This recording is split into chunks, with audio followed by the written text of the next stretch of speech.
So I am just showing you the end result of a table that I was repairing. The top of the table was damaged, and the rest of the video I'm showing you what I feel is an easy process for repairing a damaged table, and I feel like it's something that most people can do with minimal tools. These are all the tools I use, and this is how I did it.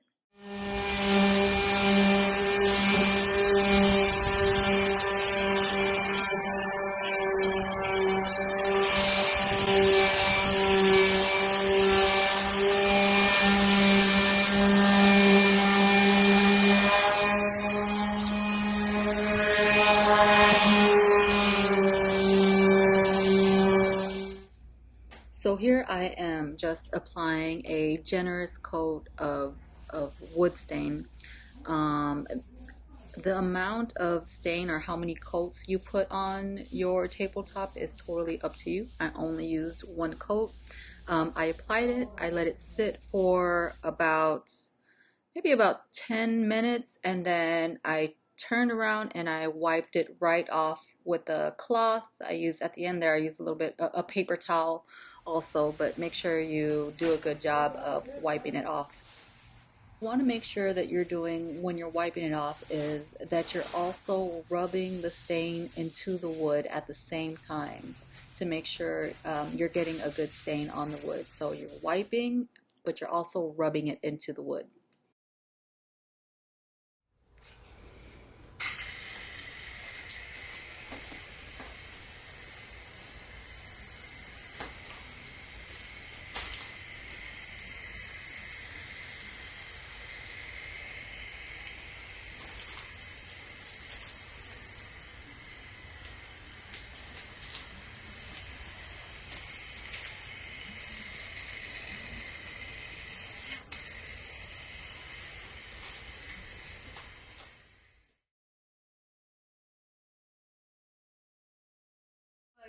It's like you're grown, you're 50, and then the fights that we have are so stupid. Like, it sounds too childish, right? It's like, it's childish. It's stupid. Yeah. It's so stupid, and I just get tired of it. I get sick of it. That's why women always say men are like babies. Yeah, but then you help. You don't help by making them grow up. For real.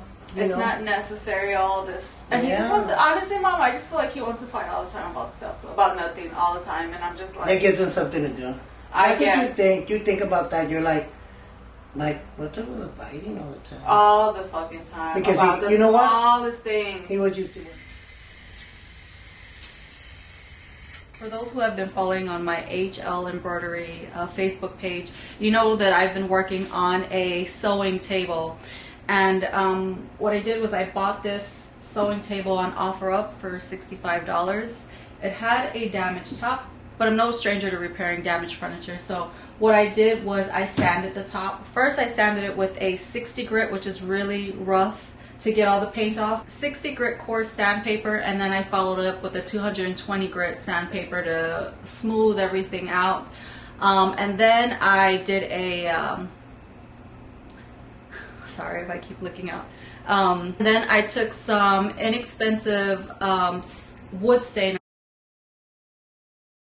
and I stained it. I only used one coat of stain, that's all it needed to get this look. I waited for it to dry for about 6 hours, then I followed up with a wood lacquer. It's called Deft.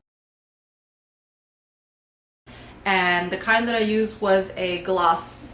They have satin, I guess, satin. Maybe I might be pronouncing that wrong, but they have two finishes. One that's not as glossy, I guess it's a satin, or I don't know if I'm pronouncing that right, and the other one is a gloss finish. So I use a gloss. I used 3 bottles to get this finish, which is kind of a glossy. It's not a high gloss or a high shine, but it's kind of glossy, and I really do like the finish. But that's all I did. I noticed that there are a lot of people, I'm in a lot of sewing groups, so I noticed that there are a lot of people that are looking for solutions to have a large enough sturdy sewing table. So my solution is just to either you can make your own, which I have done. I would have liked to do it again in this situation, but I kind of needed something quick, so I went this route and I had it done like in maybe just under 2 days, but that's actually being lazy about it. I could have had it done in no, maybe about 24 hours I could have had it done, I think. But yeah, doing the lazy route, I had it done in 2 days, and that might actually even be better if you want to let the paint sit. The cool thing about using this lacquer is that you don't have to sand in between coats, and you only need to wait about 30 minutes before you apply the next coat. I use 3 spray cans of Deft on this, so it creates a pretty good sturdy surface for your work projects, your sewing projects, anything like that. Yeah, that's it.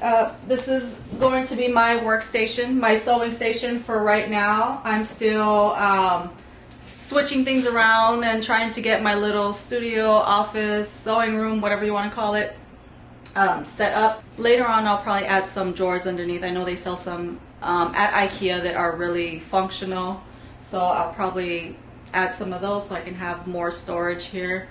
But yeah, I just wanted to put another option out there as far as people that may not know what to do as far as getting a sewing table or buying one, or maybe you don't want to do all the work, but you can actually even just buy a sewing table on OfferUp that doesn't need any work. And I'm pretty sure this was someone's dining room table, but now it works perfectly as my sewing table, and it's nice. It looks beautiful, I think.